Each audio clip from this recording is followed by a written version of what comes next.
Good morning guys. Dito tayo ngayon sa parking. Ano ko lang sa inyo yung may share lang ako sa inyo kung tungkol sa hard starting na motor. Ito yung motor ko na hard starting. Ito siya. Wait lang.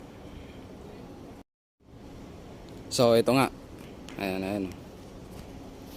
Linisin lang natin yung camera. Ayan siya. Medyo hindi siya umandar. Ayan. Kaya kinalas ko. Ayan siya. Ayan. Share ko lang sa inyo yun. Ang main na tawag dito, isa sa mga dahilan kung bakit hard starting ang motor natin ay itong tinatawag na regulator. Itong regulator na ito, regulator rectifier, siya yung nagkakarga dun sa baterya natin. Tapos siya rin yung nagbibigay ng supply dito sa ating CDI. Yan, CDI natin, carb type po yung motor natin. Yan. Kapag share ko lang sa inyo, i-tap natin yung battery.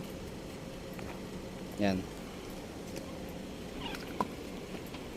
Buhayin natin. Pag pinu-start ko yan, aandar yan. Ayan, umandar siya.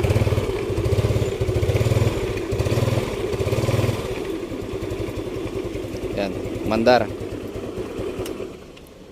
Pero kapag tinanggal natin yung battery, tapos pinadyakan natin,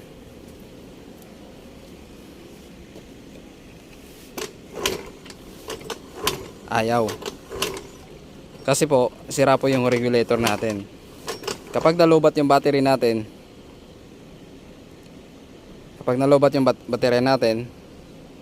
tapos na, tiri ka na sa daan, katulad na nangyari sa akin. Yan, ayun po, nakasusi yan, naka-on. Yan, naka-on yan. Tadyan natin. Ayaw talaga umandar, kahit anong gawin ko. Pero pag kinabit natin yung baterya, tapos tinadyakan natin, aandar pa rin yan. Kasi ang motor natin ay semi battery operated. Gumagana siya sa baterya. Kahit sira yung regulator mo, basta gumagana yung baterya mo, aandar pa rin yan. Pero pag nalobat yan, ititiri ka yan. Ayan po. Subukan natin tanggalin yung baterya. Palitan natin ng bagong regulator. Yan. Palitan natin ng bagong regulator. Ito kasi ay local lang ito. Bili ko lang dito 200 plus lang. Yan. Ito 200 plus lang to. E-power. Galing sa push motor. Push motorcycle pala. Ito naman, ito yung original. Galing sa Yamaha. Ang bili ko nito nasa 2,400 pesos. Original, genuine po yan.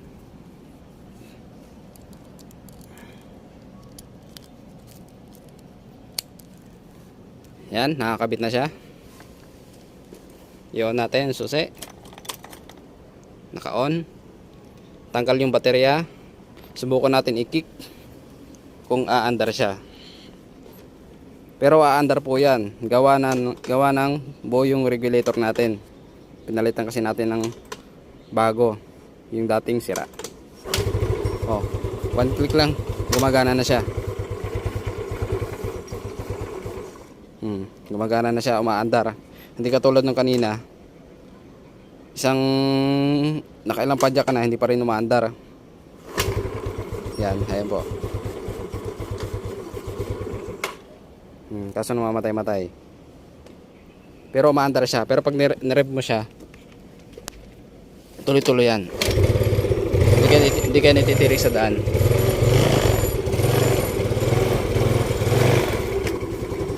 So ayan po. Ngap. May natin ay Mio Sporty. Motor natin ay Mio Sporty. Ayan po. Konting tip lang ano. Kung bibili ka ng